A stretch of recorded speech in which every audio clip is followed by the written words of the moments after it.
Hey, everybody. Good to see you here. Welcome.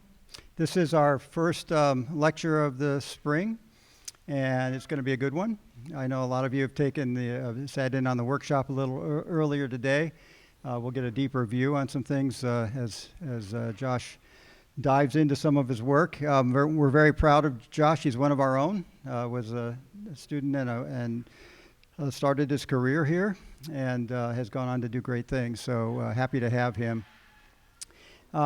Just a heads up on the lecture series.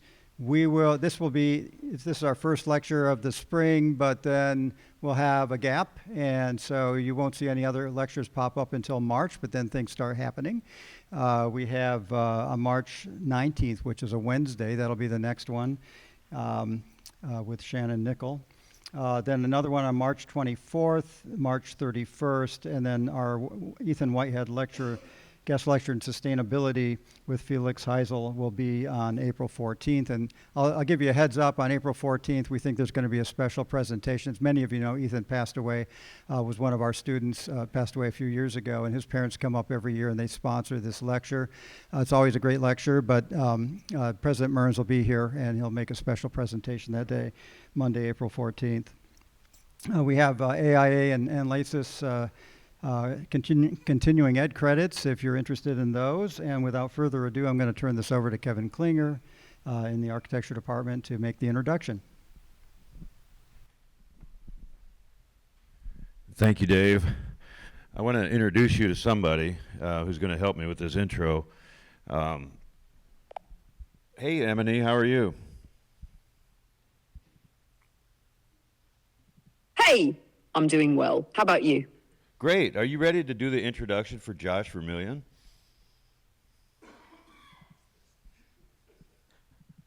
It's me. Absolutely.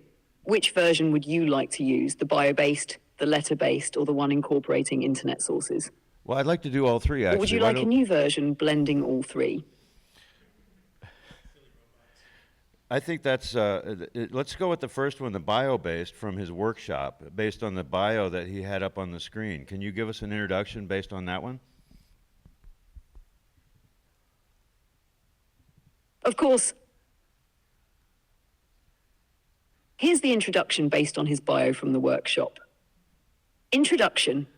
Josh Vermillion. It's my pleasure to introduce Josh Vermillion, a professor of architecture and the graduate coordinator at the University of Nevada, Las Vegas. Throughout his career, Josh has worked across multiple scales of design, from architectural firms, both large and small, including MBBJ Columbus, to collaborations with major companies like Harper's Bazaar, Samsung, Microsoft, and Pirelli. His work extends beyond traditional practice, with exhibitions in New York, London, Switzerland, and Mumbai, showcasing a deep engagement with parametric design, digital fabrication, and robotics. Now he's turning his focus toward the rapidly evolving role of artificial intelligence in design, exploring how these emerging tools can shape the future of architecture. Please join me in welcoming Josh Vermillion. Let me know if you'd like any tweaks. That was perfect, Emily. Sorry, I'm having issues right now. Oh. Could not understand what you said. Can you do the second introduction based on the letter of reference for him to get his job at University of Nevada, Las Vegas? And can you do it in like a rap style, perhaps? Sure. Oh, absolutely. It's a great idea. Here's a rap-style introduction based on his letter of recommendation. Rap-style introduction. Josh Vermillion, beat drops. Yo, gather round, let me set the scene. We got a legend in the house, if you know what I mean. Josh Vermillion, yeah, remember the name. In the world of design, he's changing the game. From Ball State roots, where he built it strong, digital fabrication. He was there all along. Hard work, vision, man, he's got that drive. Always pushing boundaries, keeping it live. A leader, a teacher, a mind so bright, crafting the future, yeah, he's taking flight. From the workshop floor to the lecture hall, innovation's his language. He's seen it all. So put your hands up, let's give him his due. Josh Vermillion's here and he's coming through. What do you think? I think that, no, that's great. Thank you. Let's put your hands up. He's going with the flow, and we're very happy to have him back home in the mothership. Join me in welcoming, no, shush. No, let's turn off your thing. Right. If you ever need another remix, Okay. know where to go. Josh Vermillion.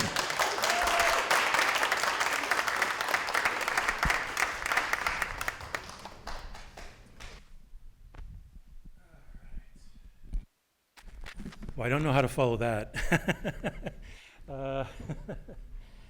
I'm actually quite moved. You just can't tell because I've lived in Las Vegas for 12 years. I've developed a poker face. So, but it's welcome. It's good to be back, and it's been. I was just. I think I've said this several times, but it's been like 12 years since I've been back here. Anyway, thanks again for inviting me back, and all the hospitality you've shown yesterday, today, overwhelming, and we had a great workshop in the afternoon, so I hope to keep the momentum going for about an hour or so. Bear with me. I've titled this Latent Architecture. Subtitle is Getting What You Asked For But Not What You Wanted. And let's talk a little bit more about that, but I mean, let's start off by saying, love it or hate it, everybody's thinking about artificial intelligence, right? And yet, how do you define artificial intelligence? Right? So I think we use these terms. Sometimes we misuse them. Sometimes we interchange terms. Let's talk a little bit about what we mean. Intelligence. I think it's helpful, and I'm just going to go through a little bit of wordplay, talk a little bit about some of the ideas that are out there in the discourse, and then we'll dive right into some work, okay? So first and foremost, let's go with Margaret Bowden. She's a cognitive scientist from the UK, and she sums it up very, very succinctly. Artificial intelligence, or AI, seeks to make computers do the sorts of things that minds can do, right? So right away, we sort of begin to understand, well, what are we really talking about here? We're trying to talk about intelligence, but we're comparing it to humans, which I find interesting and maybe helpful, maybe unhelpful. That's Margaret Bowden. She's a cognitive scientist, so she's always thinking about how AI helps her understand human intelligence, how human intelligence can help and understand and inform the development of artificial intelligence. And I think there's an interesting sort of feedback loop there between sort of our own biological-based, carbon-based intelligence and that which is not biological based. So anyway, this idea of intelligence, I think, is an interesting one we'll get to in just a minute. Let's go with maybe a slightly more scientific understanding. This is Stuart Russell from UC Berkeley. He's a roboticist. He's worked with AI for a long time. He says the sort of general model of artificial intelligence is about making intelligent machines. Their intelligence, to the extent that their actions can be expected to achieve their objectives, which seems obvious when you say it out loud, right? But all other parts of artificial intelligence, this idea of maybe that they learn, that they can think or reason or plan, are all in service of the intelligent behavior in the sense that he talked about. Extent of their actions, they can be expected to achieve their objectives. So now when we use AI, we're typically talking about this, right? Generative AI. So how many of you have been playing around with Midjourney or a GPT model? Yeah, a number of you have, and you don't have to lie, or this is fine. Generative AI, but let's talk more about what intelligence actually means, right? I think it's notoriously hard to define.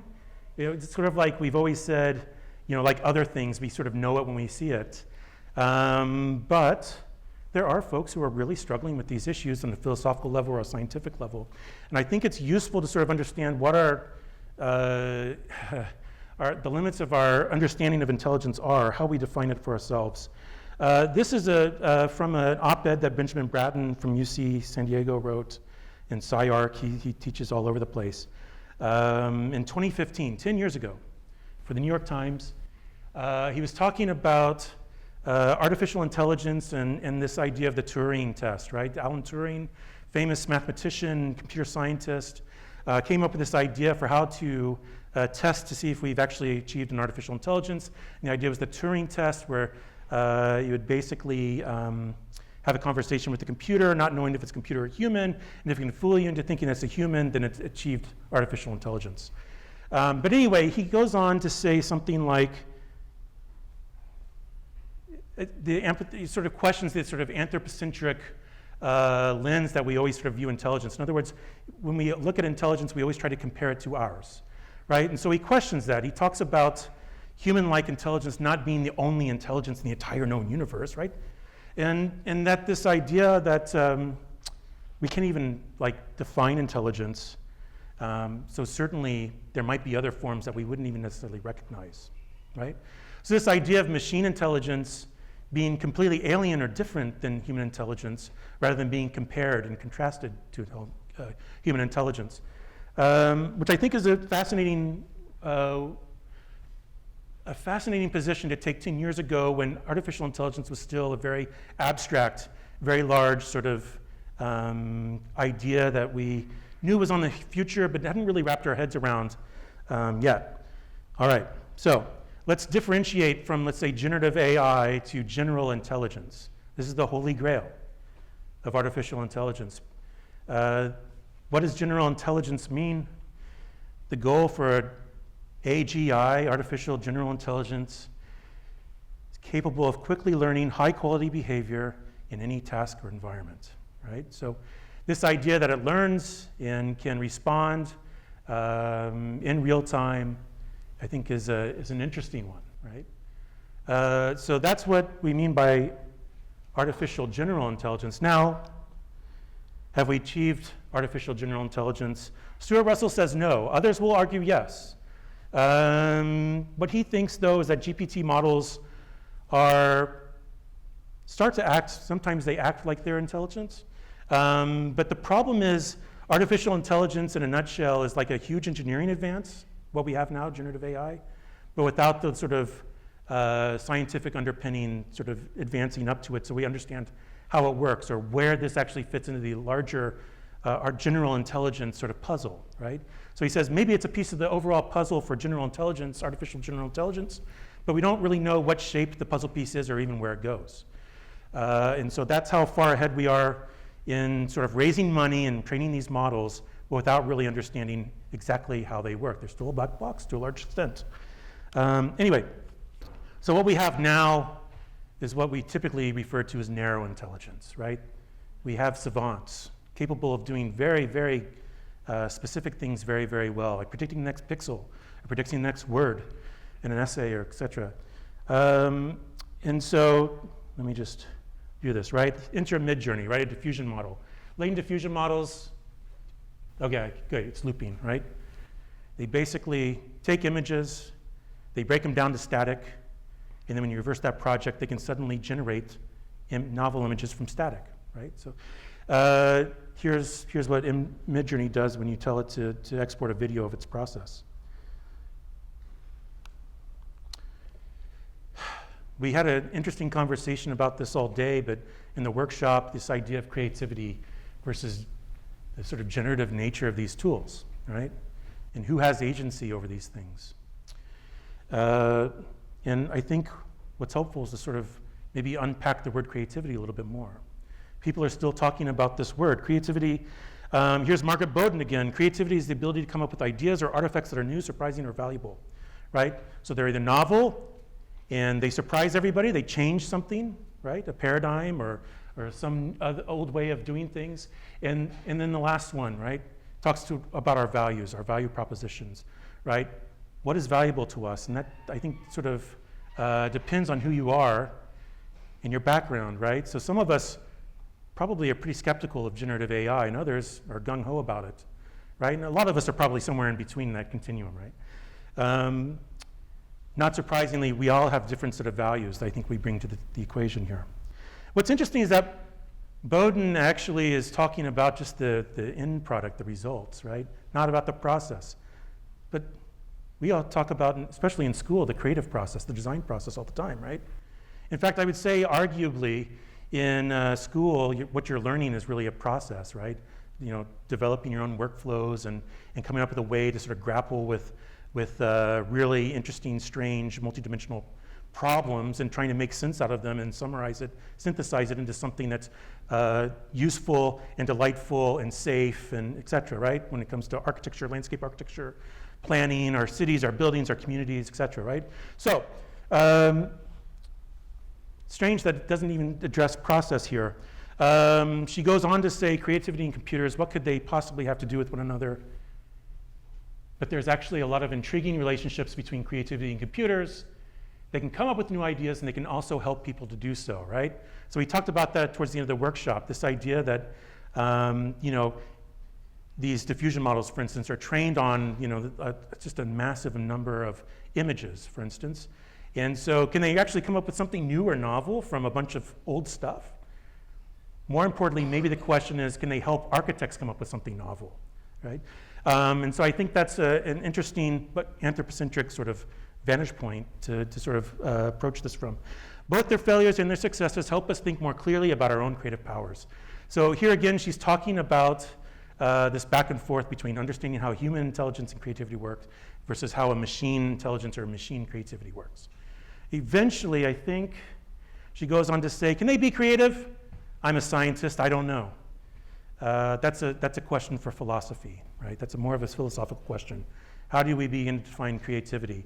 And it's interesting, a lot of people who haven't necessarily thought about it, but their gut reaction is to say it's innately a human quality.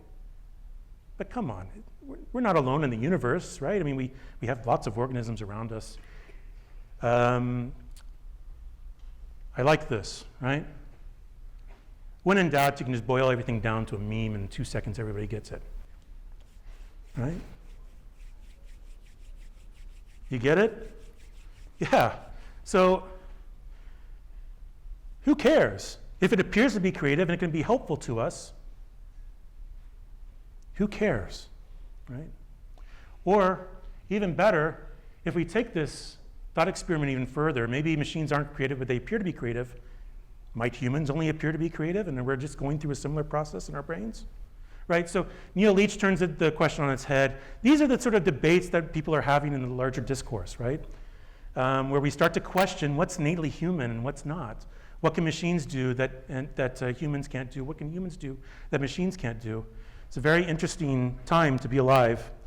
All right, so I'm not going to beat you over the head with just one word or two word slides forever, but let's talk about cost. All right. First, let's talk about human cost. This is, I don't know, it's probably a month or two old. Maybe it's out of date already. This is who's suing who, based off of copyright, theft of data, scraping data, use of data, fair use of data, etc. However you want to frame it, right?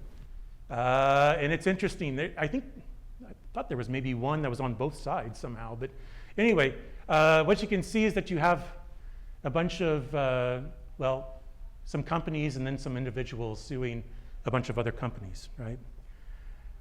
These things are slowly being sorted out legally. And in fact, I think there's some real ethical dilemmas here, right?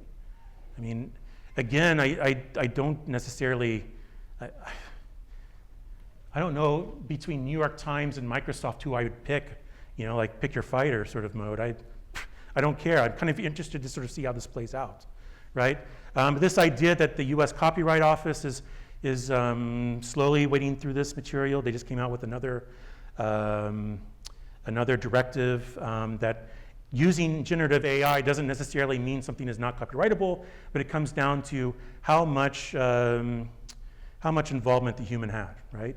And so, copyright's always based off of like how transformative or how derivative a work is. And so they're really trying to sort of figure out the gray area in between, right? And then, of course, judges and juries are also trying to sort of straighten this out. And another way of measuring cost, right? These are measured in billions with a B. They're investing an enormous amount of money into these things, right? In fact, I mean, when you read about generative AI, it's either like, it seems like it's two extremes, like it's very alarmist, it's the end of the world, running creatives, or it's like the ultimate hype machine, and the ultimate hype machine is really just trying to raise billions more dollars, right? So they're saying outrageous things. It's actually kind of interesting these days to try to separate the signal from the noise, try to understand what's really going on. More about that in just a second. Let's talk about a different way of measuring cost, right? We know that they are huge consumers of power and other resources. Although, this isn't trying to let Gen AI off the hook, but when you start to compare things through, right? You realize that it's actually a game of trade-offs, right? So here it is. Everybody was talking about the carbon footprint. And yes and no, right? It also depends on how you measure these things. Or how much water ChatGPT uses in one day versus just all the leaking pipes in the United States in one day, right? Okay. So, I mean, at a certain point, we get all these large numbers thrown at us. It's kind of hard to understand and sort of compare them, right? The sort of relative distance between what we hear and then when we actually look at the data, right? Again, I'm not trying to let OpenAI off the hook here. I think they need to be a lot more efficient in the energy use, et cetera. But you know, I guess that, you know, we need a sort of more complete picture when we start asking ourselves which direction really is progress, right? So, but this is the model. Bigger is better, right? So up until last week, we thought that the more data you pump into these models, the smarter they get, the more power they need, the more connections, the more neural network synapses that you sort of fire this thing through, the more energy that it uses, the more money you need, the fastest software and fastest hardware you need from NVIDIA, and suddenly it's a scale issue, right? You just keep scaling up. And what ultimately has happened is that we've run out of usable data. In fact, we just keep tripling the amount of data that we have, but it's sort of like, you know, you don't want to inbreed the models, right? So, and a Chinese team, a small Chinese team of researchers released a model called DeepSeek last week and just blew everything out of the water.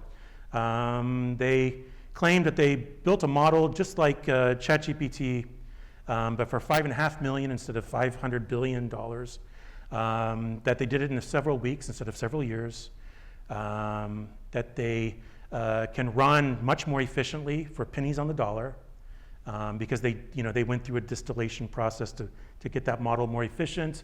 They talk about how it can do reasoning like the 4.0 model from ChatGPT by doing some sort of interesting sort of reinforcement learning, some new technique for it. And so suddenly all of that value from NVIDIA just like disappeared, like 30% of it, billions of dollars, right? Suddenly billionaires got turned into millionaires for a little while. I don't feel much sympathy for them. But it has been a sort of big event that sort of overturned a lot of assumptions that we had, which means that we need to be much more careful about separating that signal from the noise, right? The hype machine is always going to be there trying to raise billions of dollars. Just really quickly, I mean, the reason why we're investing billions of dollars, I mean, you would ask yourself, like, why would investors pay that much money? And it's one reason, really, and that is the expected payout is supposed to be in not billions, not trillions, but in quadrillions, right? So it dwarfs the investment that we're making right now if they can come up with a usable general AI, right? Boom, right? We've all seen this guy. And so, you know, I think it's an interesting time. My hope is that these things become much more efficient, they become much more decentralized, and that they can be genuinely useful in many different ways that I think we all individually would want them to be. You guys watch the Olympics, right? Like, no? All right. All right, this one's great. I can't believe ChatGPT got replaced by AI. All right? So I love the internet for all these reasons. So let's talk a little bit about workflows. I won't beat you over the head with a bunch of quotes anymore. How are we doing on time? We're doing great. All right, so I'll talk a bit about some of my friends, my buddies elsewhere. Matthias Del Campo, he's been looking at AI for a long time, actually, and just won an award from Acadia. He talks about, in one of his books, the weird ontology of diffusion models. This idea that, I mean, if we think about the knowledge that they have, it's very limited, right? When we think about latent diffusion models, taking static and turning it into images. They only know the world from images that have been fed into their training data and the words attached to those images. Very strange, right? And so he asked these sort of interesting questions. The ontology of a new architecture, which is based on the use of neural networks trained from pre-existing data sets, can it actually generate original things? Or more importantly, can it help us generate original things? And so again, he talks about these ideas of creativity, and then again, this idea of how this might change architecture, right? He's really, he writes a lot. I'm glad someone has somebody to say. I just like play around with the tools. But the outputs sort of challenge our existing preconceptions and practices of architecture, and maybe this is a time for sort of self-reflection or disciplinary reflection to sort of think about what kind of professions do we want. We have architecture and landscape architecture, urban planning, interior design, et cetera, right, in the school or college. And so, to me, I think it's a good time to sort of question, well, what do we want AI to do with us, for us, right? What kind of profession do we want in the future? My buddy Andrew Cudless, he talks about the freedom of incoherence, right? So this idea that computer scientists really want to sort of make models more coherent. In other words, they want them to be more photorealistic, more, and this idea that maybe they shouldn't, right? From that sort of overfitting, sort of weighting the model accordingly, you get a real homogeneity, right? Like, I mean, we see it all the time, right? I mean, you can tell like a Mid-Journey image, right?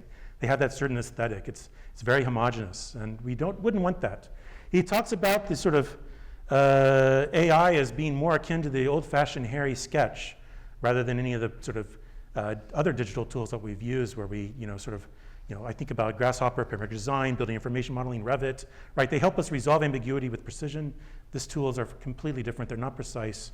And so this idea of sort of freedom from incoherence, or freedom from coherence in a nonsense is maybe necessary. The work produced with generative AI is not a finished outcome, but rather a starting point that begins to point to all kinds of interesting possibilities in a very broad design space. So the latent space with your imagination becomes a broad design space. Or Corey Beeg over at UT Austin, he's a buddy of mine, and he does these wonderful collages, emergent collages is what he calls them, where he takes an image and then he starts to outpaint and outpaint and outpaint, and starts to nest worlds within worlds within worlds. Very fun, interesting things. He's done this at UT and Syracuse and some other places. And, oh, this one's great. Yeah, look at that. So, and you go, is that inside or outside? Or is it furniture? Is it a house? And that's the point, right? Who cares, right? It's just gorgeous. All right, so let's talk a little bit about my work. And again, this sort of generative capacity of AI, I think you just really have to sort of ask yourself, how do you take advantage of it? You get what you ask for, but not what you wanted, right? And let's talk about how that's a feature, not a bug. All right, so this is the kind of stuff that I started generating in AI like 2.5 years ago, the good old days, ancient times and diffusion models. And you can see that it's just basically a bunch of aggregates, a bunch of things sort of clumped together, right? These sort of aggregations or amalgamations of components. And this isn't AI. This is no surprise, though. This is the kind of stuff that I did back when I was at Ball State with Kevin and Dave and John and some of those other guys. Josh was part of this. And I don't want to leave anybody out. Suffice to say, we had a lot of fun here at Ball State when I was here, making these sort of weird things that would move and change and et cetera. So that's where I get this sort of language when I'm playing around with latent diffusion models. Before going into shop, paying lots of money, making waste, sawing things up, I can very quickly start to simulate material effects, spatial effects, atmospherics, et cetera. Textures, and all kinds of lighting and things like that. So straws and all these kind of weird things, admittedly strange things, right? But if I think about my traditional digital workflows, this would take forever. Like I would invest a lot of time in these sort of things. And I've never been great at making like the perfect Photoshop collage and adding these effects. And of course, these are generated in 30 seconds, right? So I think it's an interesting value proposition, this idea of what's reinforced, right? Sort of iteration, rapid iteration, divergent thinking, and sort of curation, right? The sort of critical eye, the tastemaker, sort of defining what's almost in an evolutionary way, what gets mated or re-rolled again and what doesn't, right? And so and sort of experimenting, right? Like some of these are just the same prompts, but just changing a material or a keyword, right? Folded paper, or perforated, or fluid geometry of paint, which is kind of a weird thing to ask for, honestly. And so, when I started doing this work in 2022, summer of 2022, I was really interested in just sort of creating an archaeological record of like where these things are and how they evolve over time, and social media, and then people started liking them a bunch. And so I started getting, strangely, creative work from this stuff, which I'll go into in a minute. But you can see that, again, what started as a one post per day, like usually in the first 5 minutes after I wake up from a dream, right, has turned into maybe a business model. But, it's strange things, right? I mean, this was for Jaguar. They loved this sort of turbulence and rendered in glass or something, or the fluid geometry of paint, or, what have you, right? Inflatables and all the other stuff, right? But you can see, again, this idea, the language comes from this sort of thinking about what you can do with very simple parts, simple rules, and then just repeat over and over again. Yeah, right. Weird shit, right? All right. Yeah. But again, these sort of weird things. What happened if you dipped an interior in wax, or if you just made it all out of a laminated wood, which is good. In Indiana, they have hardwood, I heard. Tile, which I've actually done design build with. It's pretty fun, actually. All right, so let's talk a little bit about some of this. I was approached by Samsung to help them hawk refrigerators that were AI powered somehow. I think that what they do is they like sort of watch what's in the refrigerator and tell you how long it's been there, and give you a list of what you need to buy at the grocery store to go along with the filet mignon that's been sitting there for a day or two. So what we did is we decided to do just a fun sort of false out of house advertisement that would be released on April Fool's Day, where we made it look like we were just taking a photo or video of Samsung's Seoul, Korea headquarters, and then turn it into a refrigerator somehow, and then show how you could sort of prompt different photos on it. So this is what we ended up with.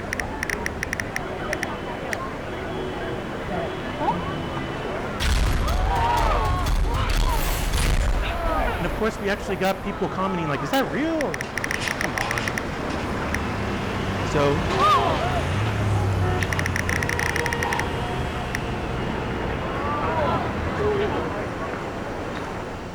By the way, I mean, it's a 24/7 world, so like you haven't lived till you've been on like conference calls with a team in Barcelona and a team in Seoul, Korea. It's 8 hours ahead and 17 hours ahead of you, and trying to sort of sync all that shit up. So, but this idea that, I mean, people love this. I don't get it. It's like, okay. Or this, right? I was approached by Harper's Bazaar and to do their first generative AI cover and editorial. So that's a real person. She's a real model, Maya. She's great. She's wearing real wardrobe and accessories, and everything else is completely made up. That's a fake wooden robotic camel in a desert that doesn't exist. There's the cover. And so it basically just boiled down to sort of making things, generative things, and matching them up with the photography. Interestingly, we talked early on with an editor, photographer, the model, everybody. The idea was to do something, place it in things that couldn't possibly be photographed because they don't exist, probably wouldn't be easily built. And so they went for a sort of desert dune theme. Interestingly, we didn't even displace any human labor. In fact, we just kept having to add it to try to like sort of merge all these things together. So we had to sort of form this strange sort of transdisciplinary team. I say transdisciplinary because we all came together in this sort of weird, we had like people from all over the place, and for only like a limited amount of time to do this one project, and then celebrate afterwards. Right, so this plus that became this, and these, etc. So the fashion industry, like they're just all gung-ho about this. They were just like, yeehaw, straight ahead, right?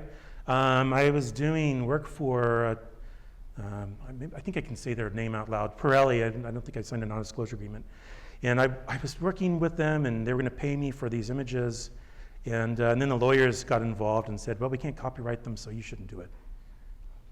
So it's really sort of the Wild West right now as far as who's willing to play ball and who's not, and where they're located in the world. But I did want to show a few things. I mean, again, these technologies are everywhere. You have to assume that at some point they're going to become ubiquitous.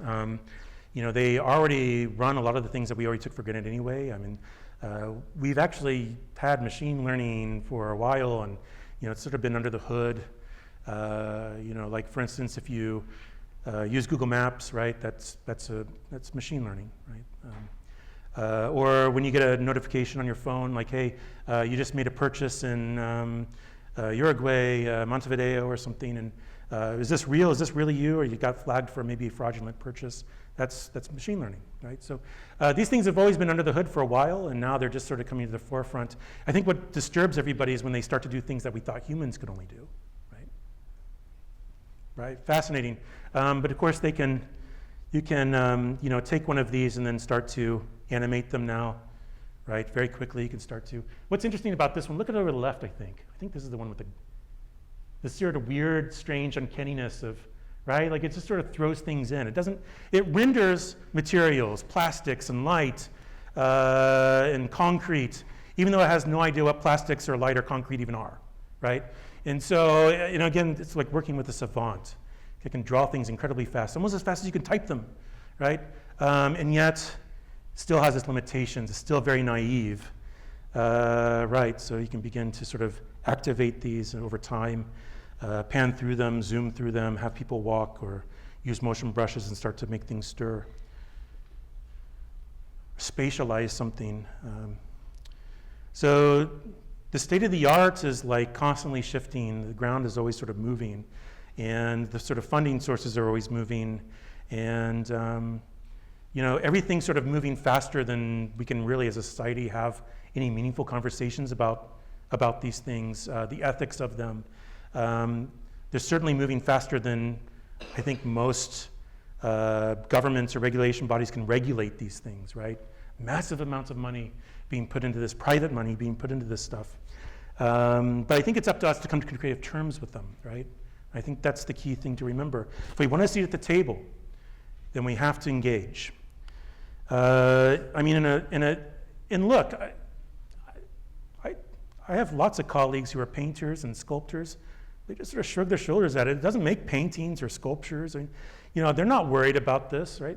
And honestly, in a world where you can make hundreds or thousands of images in a very short amount of time, right? There's no shortage of AI images. Maybe it helps us value more the human touch. Right? So related to that, these things aren't just, how do I put this? These things aren't mutually exclusive, right? Like our workflows and the sort of media that we generate with hands, tactily, or with a mouse and a keyboard, like let's say in a software like Photoshop or Illustrator. These aren't mutually exclusive to using generative AI. In fact, generative AI can augment and connect to these sort of things, sketching and drawing. This is AI riffing off of old graphite drawings of mine, right? In fact, it's hell of a lot more interesting than what I was thinking I was going to get out of it. It's kind of weird. It's like animate. It sort of becomes zoomorphic. It's really playing with figure and ground, black and white. It's compositionally, it's just really super interesting, right? And so I think that's what I sort of take value in is this idea that with my imagination, if I combine that with the latent space, then I start to multiply my imagination, right? It sort of tickles my imagination in ways things that I wouldn't have thought of, right? Or these are another sort of set of, I was taking old topo drawings and old pencil drawings and then sort of riffing off of them with AI, right?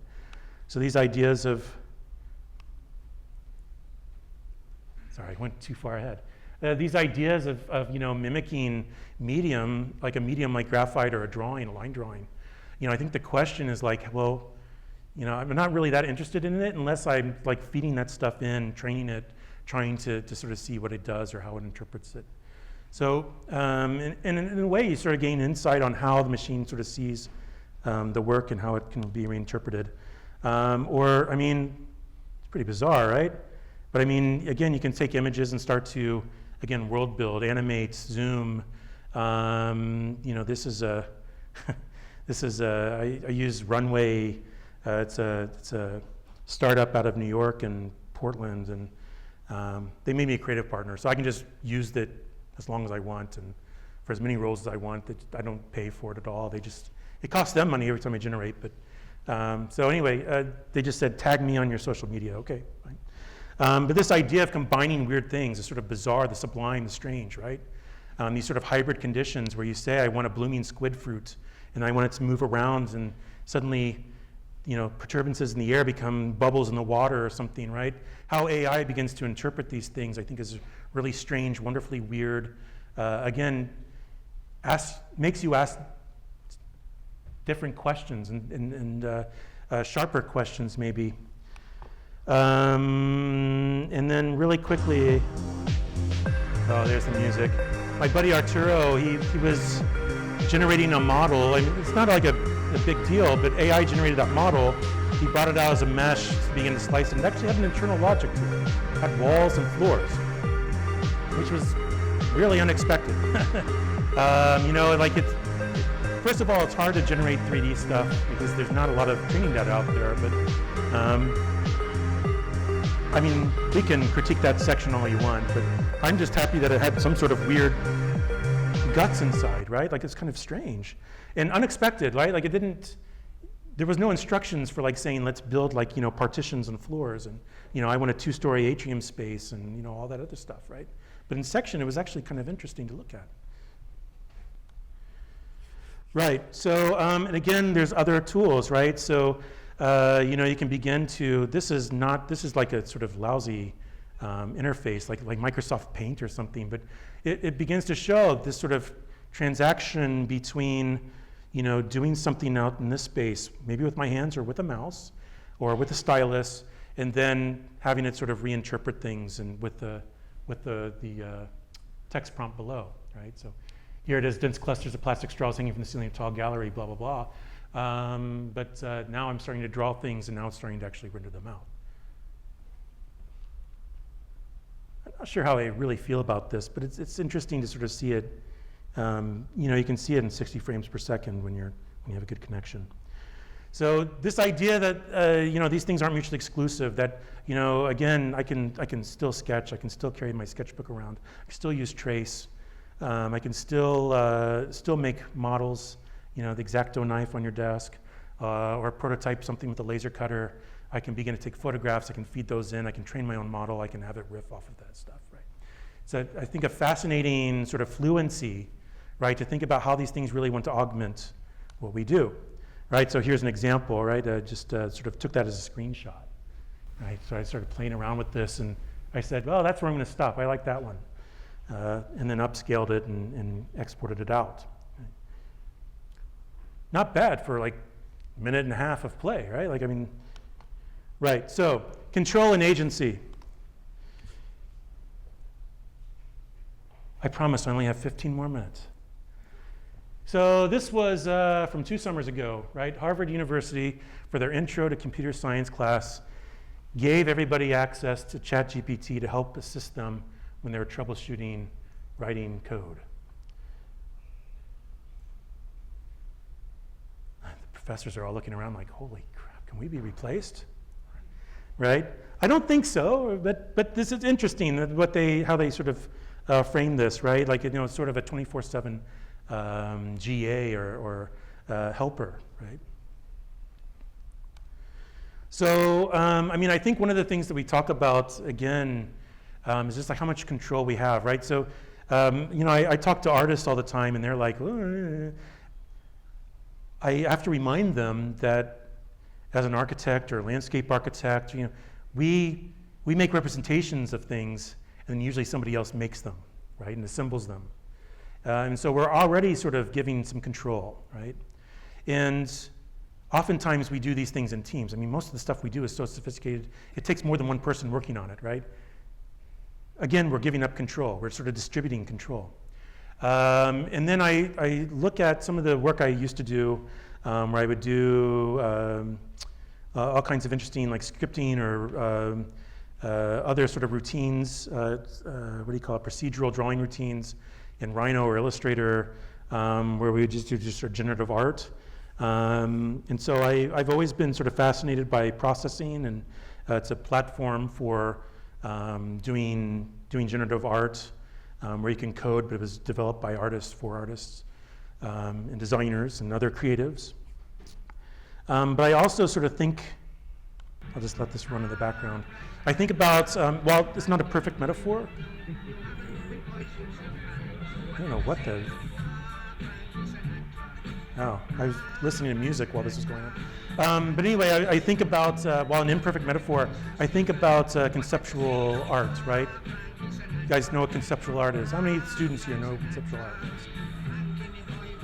Okay, so conceptual art was this idea that the artist came up with the idea, the concept, and then tried to remove her, himself, from the direct manipulation of medium or the direct execution of the work itself, right? So a really famous example is Solowit. He did these wall drawings where he'd come up with basically just a simple recipe, and then someone else, a team of somewhere else in a gallery or a museum here or there, might then execute it, right?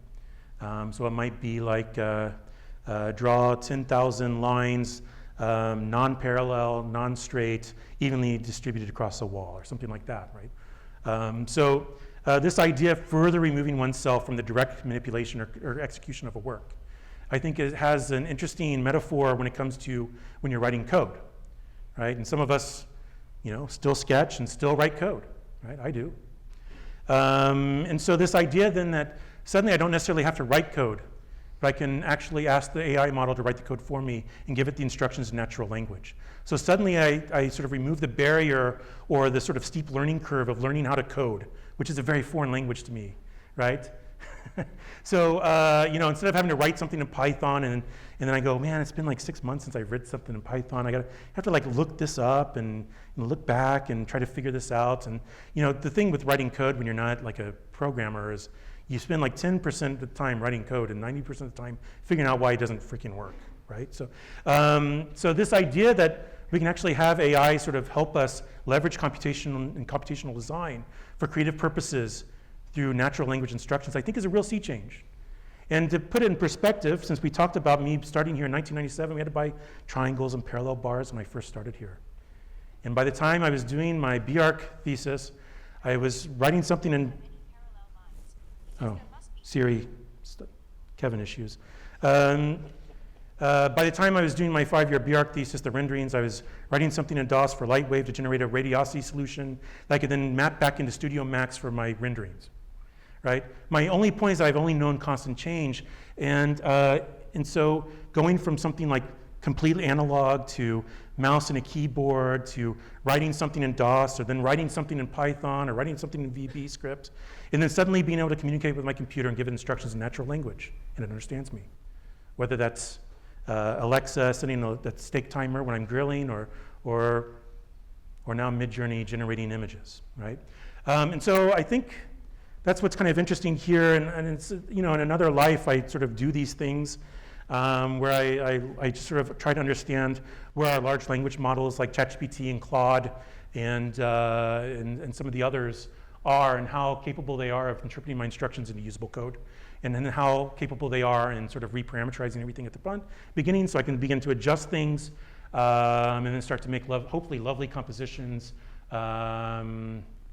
like orbiting particles that draw with their paths, or attractor points that bounce around the screen and begin to sort of create aurora effects, or this one's fun. It's like just basically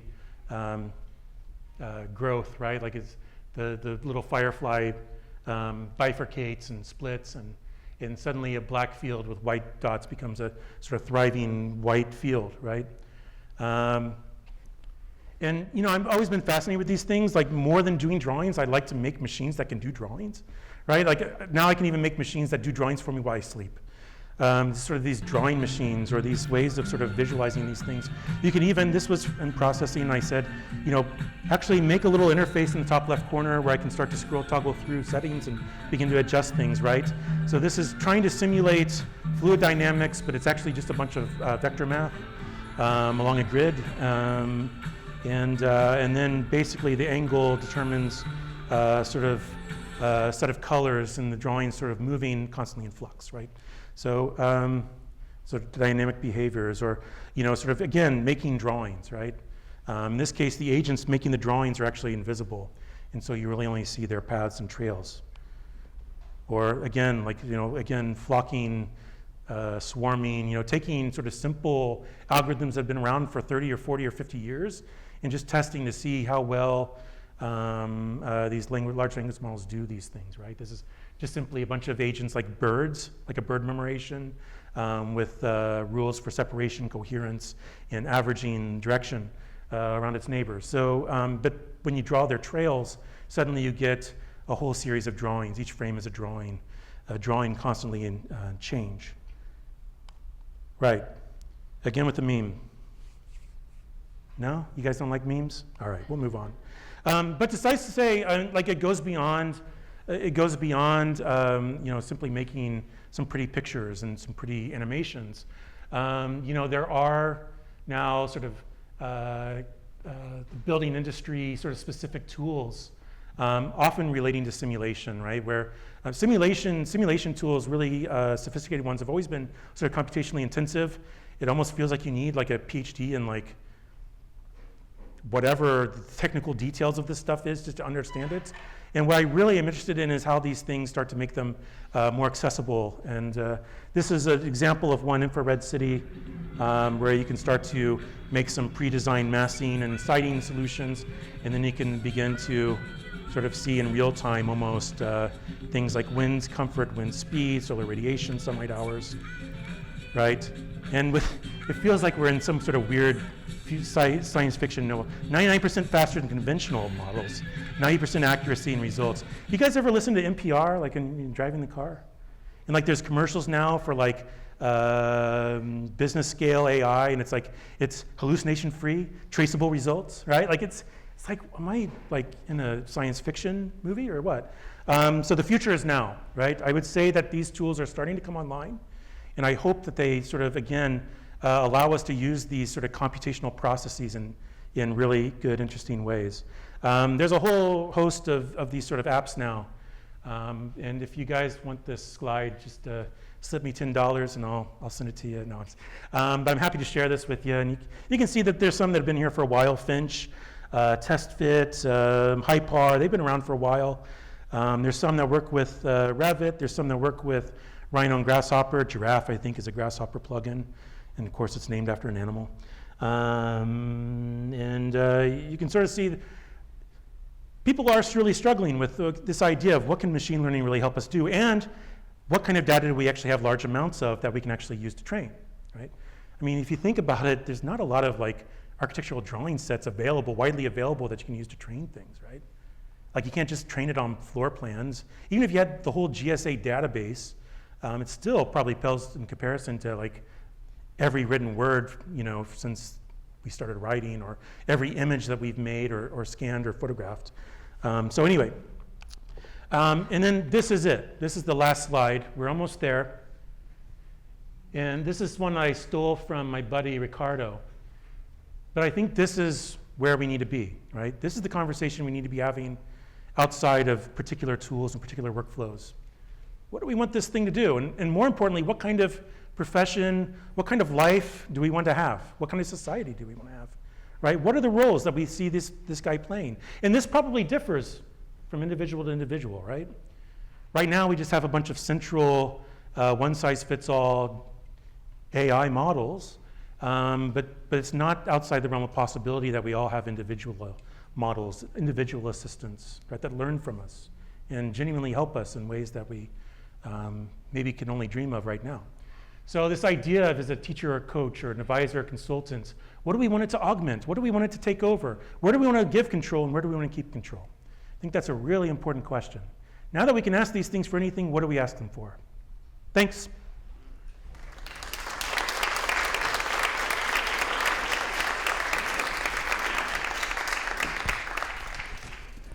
Thank you so much, Josh. We have time for a few questions. I want to try something real quick. Hey Siri, play my playlist. Didn't work. Didn't work. Okay, Matt, play my playlist. Nope. All right.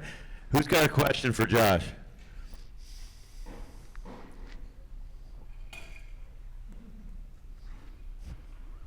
Oh, yeah, you, sir, right here. I see.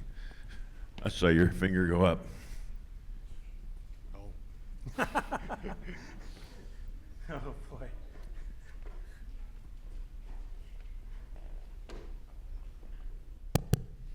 Thank you so much for the lecture. Super interesting. My question would be, you briefly mentioned something about the whole hype train that revolves around AI. And for instance, when we even take a photo on our iPhone, the image data automatically goes to the machine learning code processor, and it immediately creates spatial depth maps, kind of similar I couldn't to... quite make out what you just said. Sure. So for instance, even if we take a photo on our iPhones, the image data immediately goes into the machine learning code processor, and it creates a spatial depth maps, kind of similar to how Crea AI that you have shown us does. But when we take photos on our iPhones, we don't view them as AI generated. But when we view images from these Gen AI labeled softwares, we view them as AI generated images. So have you explored, I guess, you have shown us a lot of generative AI tools that are labeled as generative AI tools, but have you also developed or also envisioned some of the machine learning tools that are not really labeled as Gen AI tools? Yeah, that's a good question.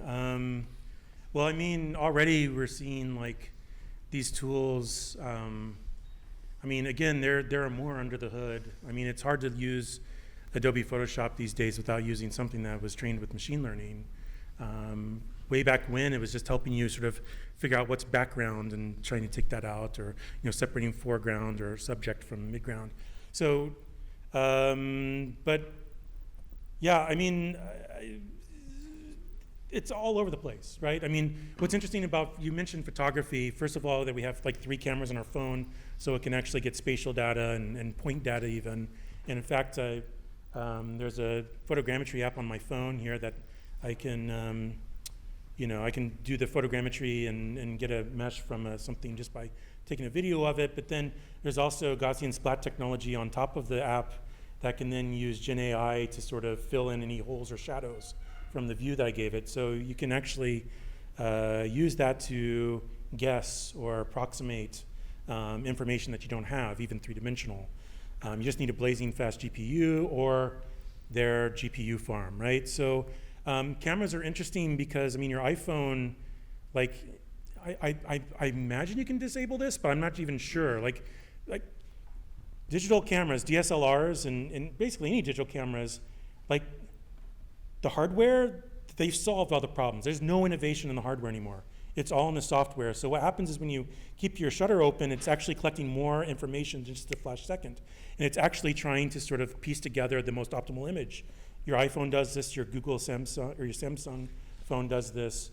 And so, I think the interesting thing is that camera brands like even Nikon and Canon have sort of recognized that there's no real innovation in the sort of bodies of the cameras anymore. It's in the software. And so, I have, like photographers sometimes, like I see comments, photographers will say like, well, portions of that image are made up, it's no longer a photograph. And I said, well, but you're always mediating photograph, even in the dark room back when you had film, right? So, how you think about these as arbiters of what happened or truth highly depends on your it's all relative. But as far as, a lot of these tools have been, machine learning has been, how do I put this? Backing up, when they came up with the idea of artificial intelligence, the idea was, how do we make a model? We feed the computer a physical model of how physics and math works in the world, and feed it full of knowledge. And it failed spectacularly. It wasn't until much later in the 80s when they figured out maybe we have to sort of come up with a way to make computers learn.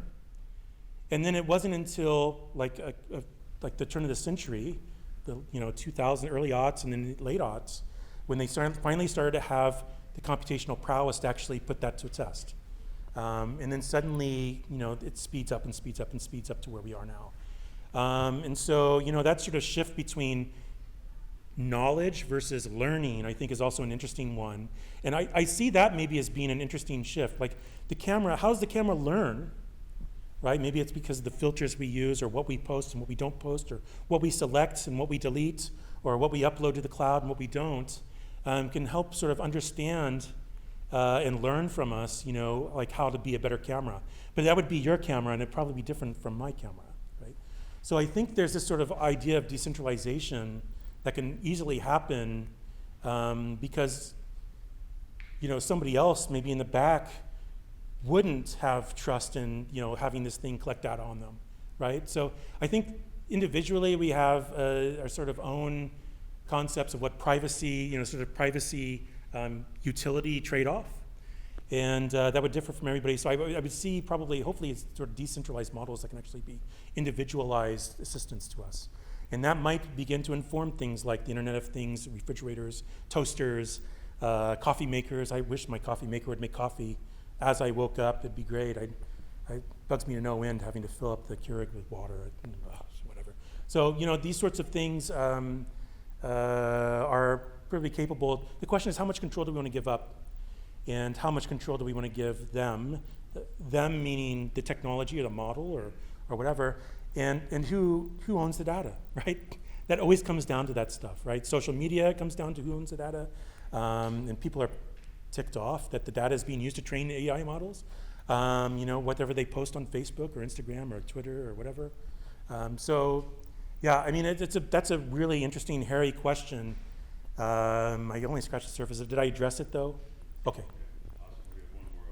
Sure. You made a choice to maybe talk more or show more about form generation as opposed to functional generation. Mm-hmm. I'm assuming that was conscious on your part. Does that difference between form and function, maybe identify some of the problems that we're exploring, and is dwelling on form first a wise choice as opposed to how's this going to make our world better in leading with Right, a card? great question. I'm going to unpack it in several different ways. So one, I would say that the limitations of machines, it just makes images. And so you can only guess at function, or you can begin to sort of talk about how humans might occupy this, or ask it to add scale figures performing in some way to understand scale, useful sort of function, as you said. That's a limitation. I think that's why, I don't think anybody here is scared about these things taking our job away, right? I think we would all here agree, I hope anyway, that we can't make usable, safe, and delightful spaces for humans without the human touch in some capacity, right? And so what this does is it begins to shift your thinking from one that's less maybe about form making and more about form finding or curation, right? So in other words, you're sort of picking the fittest sort of things to then carry on and further develop. But again, I think we all also understand that design architecture is more than just a bunch of flashy imagery. It's a highly transformative process that requires a lot of human labor and discretion. And so, that's a shortcoming of the models, I would say. And the idea that what we're doing is we're generating image making in general. And it's always been there, right? One could argue the same thing about sketching. It's just an image. And so, I think that's the interesting question then, is how can you go back and forth between those two things? I like to think of it as a possibly reflexive exercise between more tactile human interventions and then letting the machine learning sort of riff and sort of expand the design space.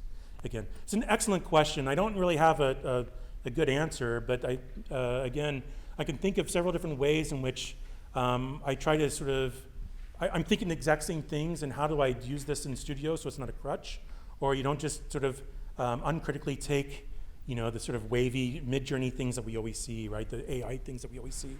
where it looks like a tree or it looks like, you know, an octopus or something, right? And again, I come back to, okay, that's great, make it, right? And then suddenly they start to have to distill both a spatial logic and a material logic and a physics-based logic where, you know, if they can't build a model and keep it standing up, then, oh, we have problems, right? So, you know, when it comes to that kind of stuff, and again, it gets to the larger question, right? How does it help us make better buildings or better cities or better communities or better master plans for things? And the jury's still out, right? And I think these things are going to, I mean, images and words, first of all, we have an abundance of training data to use, to draw from, and they get everybody's attention, and they're sort of like the things you can market to a mass audience and make money. But I think what you're starting to see is ways, more nuanced ways that machine learning can actually enhance and augment the things that we want to do as designers in our professional disciplines, particularly when we want to have more data-driven decisions when we can, right? So. Can I follow up on that with the last question? Since you mentioned in your workshop a lot this idea of happy accidents, and I think you did that on purpose because you're here in Muncie, and that's where the term came from, Bob Ross, right? Happy little trees. Happy accidents, right? Oh, yeah, it's no big deal, right? You know, we'll just turn that into a mountain, right? So, but there's something very purposeful about accidents and what Andrew Cudlis was talking about with the messiness and all that. Can you talk a little bit more about that kind of process of accident? Yeah, exactly. So I mean, sure. You know, again, I wouldn't let somebody just sort of present stuff from Midjourney and say, I'm done, right? So, you know, this idea that it's basically just a sort of seed, I think is really important, right? So this idea that, how do I put this, right? We're in school right now, and it's really nice to sometimes have, you know, your peers around you in studio to give you feedback, your professors do. It's like having a desk crit that can play devil's advocate or can begin to point out what's more or less successful, what opportunities they see to help you sort of wade through a design space with you, right? And I almost see these as being similar, right? When your professor isn't around or you don't have a team, maybe you have a creative team at your fingertips that can generate images almost as quickly as you can type it out and thumb it out on your smartphone. But the key thing I think is, I mean, what I find is interesting is that sort of generative capacity, the happy accidents, getting things that you asked for but not what you wanted, and making you think about your concept in a completely different way, playing the devil's advocate and subverting your preconceptions at the same time, right? So this idea that, I mean, again, design is a lot more than just some imagery, some quick imagery, right? But perhaps the quick imagery is, again, a part of a larger sort of divergent thinking process that we call design process, where we say, maybe the first idea isn't the best idea.